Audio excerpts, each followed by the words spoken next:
ये तनख्वाहदार तबका जो है इस माशरे का सबसे जो है अनफॉर्चुनेट तबका है,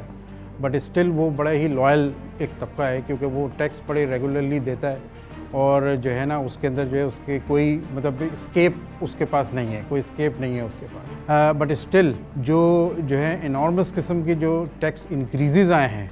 पिछले सालों के मुकाबले में, तो वो इंतहाई जो है ना मतलब तशवीशनाक है। और अब पोजीशन ये हो गई है कि तनख्वाहदार तबके के आप समझे कि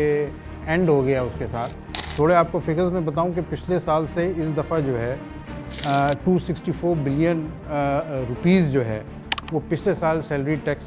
कलेक्ट हुआ था, और इस साल जो टारगेट है वो तकरीबन 400 बिलियन है, और that is more than the tax of the exporters. ये समझने की बात है कि एक्सपोर्टर्स जो कि डॉलर्स के अंदर इनकम अर्न कर रहा है वो 64 बिलियन रुपीस पे कर रहा है ऑन अकाउंट ऑफ टैक्सेशन, और salaried class, only salaried class, वो 400 बिलियन जो है ना वो टैक्स जो है ना वो पे कर रही है। तो ये बड़ा ही मतलब एक वो तशवीशनाक बात है कि सैलरीड तबका जो कि एक मतलब ठीक है उसकी कहीं जो है ना मतलब वो मतलब सैलरीज अच्छी भी होती हैं, ऑर्गेनाइजेशन अच्छी भी होती हैं, बट स्टिल एक बहुत बड़ा सैलरीड क्लास में तबका है जो 1-2 लाख की सैलरी के अंदर की रेंज में आता है। अब आप ये देखें कि 1 लाख रुपए अगर जिसकी तनख्वाह है तो उसका सबसे ज़्यादा इम्पैक्ट उसमें अंदर पड़ा है, उसका 100% टैक्स इंक्रीज़ हो गया है। तो अब इसी तरह आप जाते जाएँ तो 25 to 35% जब वो जो है ना 4-5 लाख तक बना है तो ये टैक्स इंक्रीज़ हुआ है, जो लास्ट ईयर जो टैक्स दे रहा है, मतलब लास्ट ईयर अगर वो 100 रुपये दे रहा था तो इसमें जो है वो 35 रुपये, 25 रुपये, 20 रुपये स्लैब्स के हिसाब से वो टैक्स इंक्रीज़ हो गया है, मतलब वो ऑलरेडी। अच्छा, ये एक चलो टैक्स आपने दे दिया, बट इन रिटर्न उसको जो है ना उस हवाले से कोई भी चीज़ उसको इन रिटर्न में नहीं मिलती। जो अब इसका इम्पैक्ट तो देख लें कि हम इंडिविजुअल के ऊपर इसका क्या इम्पैक्ट पड़ता है। देखें, जो 12 लाख रुपए जो एनुअल इनकम जो अर्न कर रहा है उसका जो टैक्स इम्पैक्ट आ रहा है वो 2.5% इंक्रीज़ हुआ ओवर लास्ट ईयर एनुअली, और अगर इसको लास्ट ईयर के कंपैरिजन में डिफरेंस देखा जाए तो वो 100% इंक्रीज़ हो गया। ठीक है, उसके बाद 22 लाख रुपए जो अर्न करेगा एनुअली उसका जो इंक्रीज़ आया इस साल पिछले साल से वो 8.2%, और उसका इम्पैक्ट 29% है। इसी तरह 24 लाख के ऊपर 39% इम्पैक्ट है, 32 लाख के ऊपर 25% इम्पैक्ट है, 36 लाख जो अर्न कर रहा है उसके ऊपर 26% इम्पैक्ट है, और 40 लाख रुपए जो अर्न कर रहा है उसके ऊपर 22% इम्पैक्ट है, 60 लाख रुपए जो अर्न करना है उसके ऊपर 25 लाख रुपए इम्पैक्ट है, और इसी तरह जो है 11, 12 और 8% तक ये जाता है। तो ये एक बेसिकली इम्पैक्ट है जो कि बहुत बड़ा इम्पैक्ट है। मतलब अगर 1 लाख रुपए एक बंदा फॉर एग्जांपल अर्न कर रहा है और उसमें से आप जो है 25%, 30% आप टैक्स रिड्यूस कर रहे हैं, ये तो वो टैक्स है जो डायरेक्ट टैक्स है, जो आपको सैलरी मिलने से पहले ही आपके पास से जो है ना वो डिडक्ट हो गया। अब आपके पास जो इन हैंड सैलरी आई उसमें जब आप जो ज़ाहिर आप बिजली के बिल भी दे रहे हैं, यूटिलिटीज़ बिल भी दे रहे हैं, आप ग्रॉसरी भी कर रहे हैं, आप पेट्रोल या ट्रांसपोर्टेशन के अंदर भी जा रहे हैं, और आप और दूसरी चीज़ें जो कर रहे हैं उसके अंदर जीएसटी की मद में और दूसरी चीज़ों की मद में, एफईडी की मद में, ये इनडायरेक्ट टैक्सेस है। तो इस 30% में आप 25-30% और ऐड कर लें।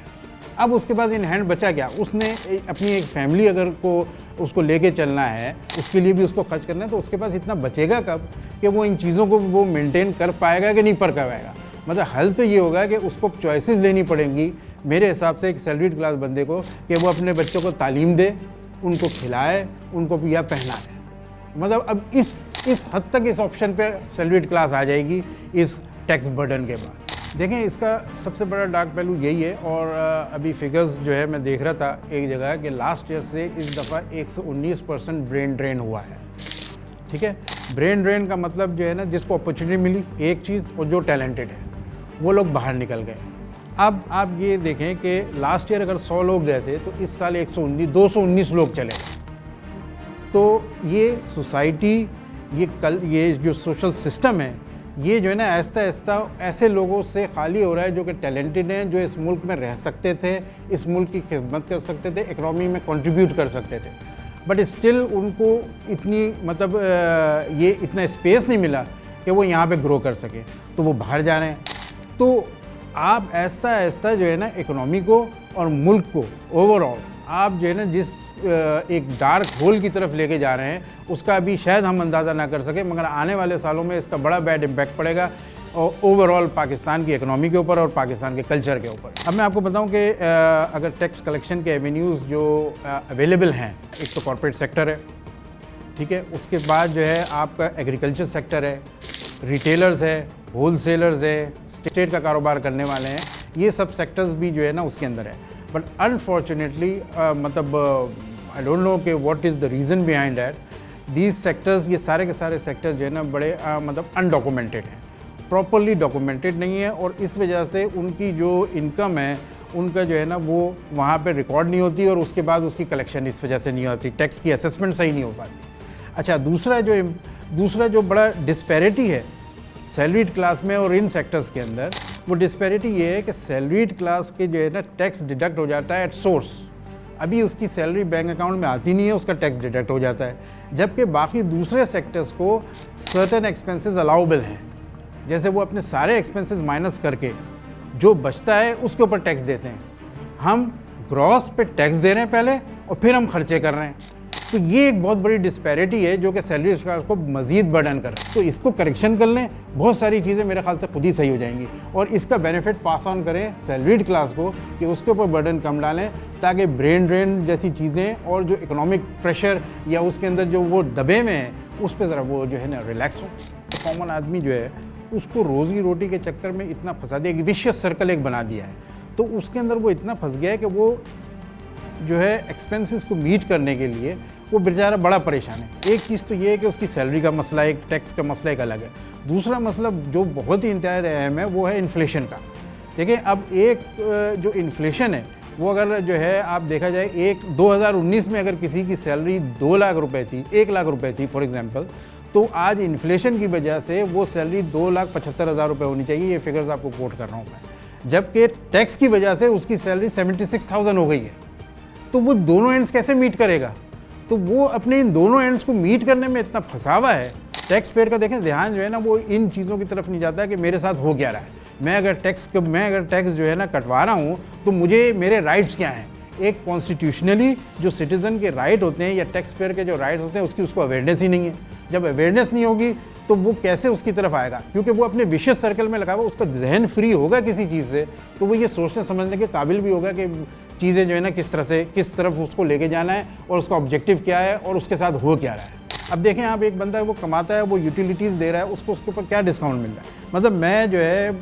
अगर जो है ना वो घर जाता हूँ तो मुझे जनरेटर का वो करना पड़ता है लोड शेडिंग की वजह से, मुझे पानी का टैंकर लेना पड़ रहा है क्योंकि पानी मेरे पास नहीं आ रहा है, गैस की लोड शेडिंग मैं अलग फेस कर रहा हूँ, इन्फ्लेशन उसके ऊपर से आ रहा है, लॉ एंड ऑर्डर की सिचुएशन आपके सामने है। कराची के हवाले से अगर मैं बात करूँ तो एक टैक्स पेयर को मिल क्या रहा है, कम से कम उसको एक टैक्स पेयर का एक स्टेटस तो दें जैसे दूसरे मुल्कों में होता है। उसको कोई इज्जत ही नहीं है, उसका कोई स्टेटस ही नहीं है माशरे के अंदर, तो वो बेचारा मतलब करे तो क्या करे। सैलरीड क्लास अलायंस, इसी वजह से मतलब कुछ लोगों ने बैठ के इसको सोचा, और ये कि सैलरीड क्लास के हवाले से कोई बात करने वाला नहीं था, तो कुछ लोगों ने इसको पिछले साल सोचा, उसको जो है ना कोई फॉर्म बॉडी बनाए, तो वो ये, और इसके अंदर हमारे साथ जो है सारे सैलरीड क्लास हैं। इसके अंदर जो है ना हर प्रोफेशन से, इसके अंदर अकाउंटेंट्स भी हैं, इसके अंदर लॉयर्स भी हैं, इसके अंदर इंजीनियर्स भी हैं, इसके अंदर डॉक्टर्स भी हैं, इसके अंदर MBAs भी हैं, और दूसरे प्रोफेशन मीडिया मैन आप लोग भी जो है ना इसके अंदर शामिल हैं। तो ये क्लास ये एक अलायंस हमने बनाया, और हम सिर्फ ये चाह रहे हैं कि इस अलायंस के थ्रू कम से कम उन पॉलिसी साज इदारों तक अपनी आवाज़ पहुँचाएँ और अपने प्ली जो है वो उनके सामने रखें, अपनी दाद रसी उनके सामने रखें, ताकि इसका कोई सलूशन निकालें और वो हमारे मतलब क्या कहना चाहिए कि आंसू पोंछने वाला काम करें।